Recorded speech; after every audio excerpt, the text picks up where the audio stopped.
Living in the Sandia Heights neighborhood in Albuquerque, New Mexico is all about being as close to the Sandia Mountains as possible.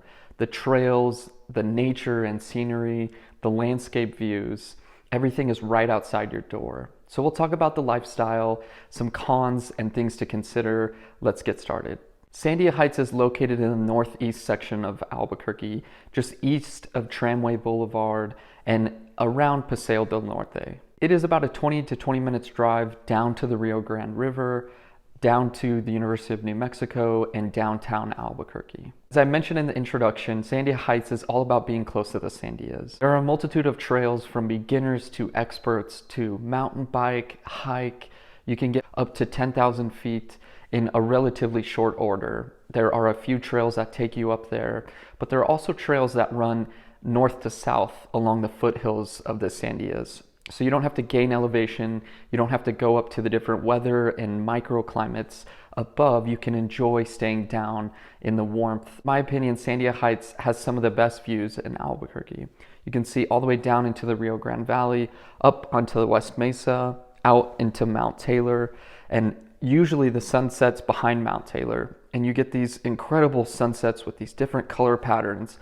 I mean, just take a second to look at this photo. It's just so exceptional. It looks like a painting. I remember in high school taking my girlfriend out to the foothills and watching the sunsets, watching the planes go by, almost like a moving piece of art, just in our backyard, 15 minutes from my house at the time. I also remember in college playing soccer at the University of New Mexico, our coaches taking us out to the foothills and running up and down at this higher elevation. And I've heard that Holly Holm also works out in the foothills. She runs to get in shape. I also have plenty of friends who love to mountain bike in the area.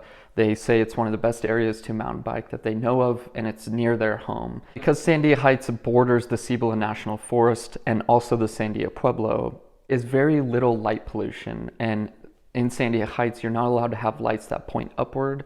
And so again, it's a great place to connect to nature, to stargaze and see the city lights as soon as the sun drops. Sandia Heights is also well known for being low in crime and in one of the better school districts in all of Albuquerque. I'm not going to include data on school districts and crime anymore. If you want that data, you can visit neighborhoodscout.com or do your research. Now, of course, we have to talk about Sandia Peak Aerial Tramway, which is, I think, now the second longest tramway in the world. It used to be number one, but it takes you from the base of the Sandia Mountains all the way up to 10,000 feet at the top.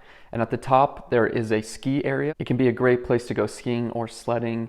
And there's also 10-3 Restaurant, which is, oh my gosh, one of the best restaurants I've been to in a while. I don't know if maybe I was just hungry that day, but the views with incredible food and maybe a little cocktail makes for a great evening. And you take this tram 10-15 minutes back down into Sandia Heights, and if you're in Sandia Heights, if you live there, you're home in 5 minutes after that. Sandia Heights is compared frequently to the foothills in Santa Fe, New Mexico. The charm of the architecture, the Pueblo-style homes with stucco and adobe, the incredible landscape views, and the closeness to town, the ability to get into town fairly quickly, makes it a good alternative to those who are looking in Santa Fe and want something a little bit more reasonably priced. Speaking of prices, real estate sells for about $257 a foot. These are homes that were sold from March 29th, 2023 to March 29th, 2022.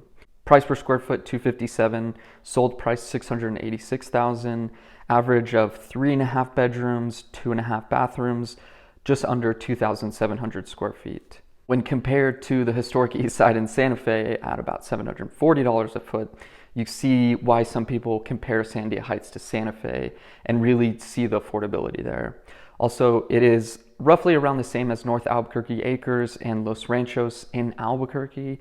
It is more than Rio Rancho and the West Side, which are at 188, and then a little bit more than Nob Hill, which is low 200s. I want to point out, just being near such a massive natural structure. I think people talk about when they sit out by the ocean and they watch the waves come in, and you can feel the energy of such a massive body of water.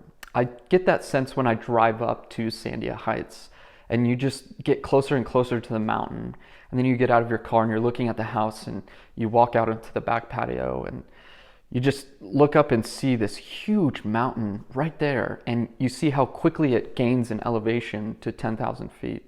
It's really mind-boggling and overwhelming in some respects. Now, I'll get off my soapbox and get into the cons of living in Sandia Heights. There is an association there. It is $15 a month, and so there are some restrictions to consider. As I mentioned earlier, you can't have lights pointed into the sky, and some other things to look at. If you want to look at all of the restrictions, Sandia Heights has a website to review all of the covenants. You can visit sandiahomeowners.org. Again, that is sandiahomeowners.org. Also, if you live in Sandia Heights, you get a cheaper tram ticket. I think they just increased prices for Sandia Heights homeowners to $10. Now, one thing I do hear some people complain about, particularly those that live in the middle of the city, is that Sandia Heights feels a little bit outside, feels like it's a little bit more of a drive. Again, I mentioned 20 to 25 minutes from the Rio Grande River and downtown Albuquerque. And so if you're spoiled like us and you're not used to having a commute more than 5, 10, 15 minutes, then maybe Sandia Heights isn't the spot. Now, anytime you are near the base of a mountain, there is going to be more nature, more wildlife around. There are bobcats, mountain lions, deer, sometimes bear, although we don't see that very much in the area. And so you should keep an eye out for your pets. You should keep your doors locked. I have a client who actually lives in the East Mountains, so just on the other side of the mountain from where Sandia Heights is. And he used to have these huge dogs. I forget, mastiffs is what he had. And they would open the doors, so he had to lock them all the time. And this time he forgot. And they opened the doors, and he came home, and a mountain lion was inside the house just hanging out with the dogs. I haven't seen a photo or a video of this, so it could be hyperbole, but this is what he says, and it's something I think is funny, but something you should keep in mind. Sandia Heights is on community water and a septic tank. So if you haven't dealt with a septic tank before, you should familiarize yourself with the maintenance and the ongoing pumping that it requires. If you are looking for a home with incredible landscape views that really, in my opinion, epitomizes that southwestern landscape lifestyle, then Sandia Heights is the place for you. It's also a great place if you love outdoor recreation, if you love being near this massive mountain that gains in elevation quickly. But there are some cons to think about that we discussed. And so if you have any questions or are looking to move to Sandia Heights or within Albuquerque, please give me a call, 505-604-7826, and we will see you on the next neighborhood video.